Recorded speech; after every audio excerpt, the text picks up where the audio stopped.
so this is our prepared bag, and you can see there is nothing filled in, so it is like quite lumpy, and that is because of the cords. If you're using cotton cords, I'm pretty sure it's not going to be as lumpy, but when you put the stuff it's going to be okay.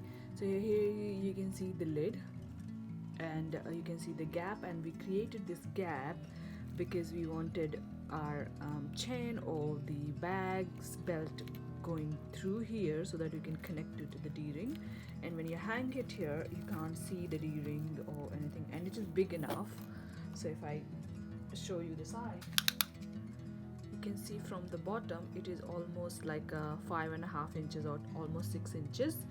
So we have kept pouch, cotton pouch, which is also almost 6 inches, so you can put the stuff in and then put it in through, and you can use without it, but I think it's better if you use the cotton bag because obviously there's a lot of the cotton things which are can be stuck, but if you cut them as well like and stick them like others, then it should be fine. And this is how the bottom part of the bag lid looks like. So it can go as it is like that, and we still have a lot of things, but if you want to put it in the pouch, yes,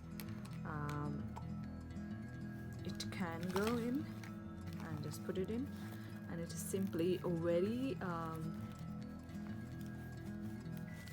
useful as well as fancy.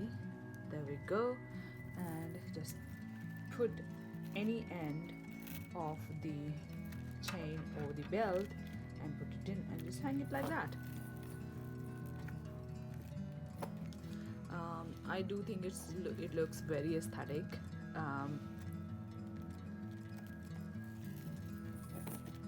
So we have made in our Coke pattern bag lid which closes, but in this one I just wanted to keep it like that, so it is like that. Thanks for watching.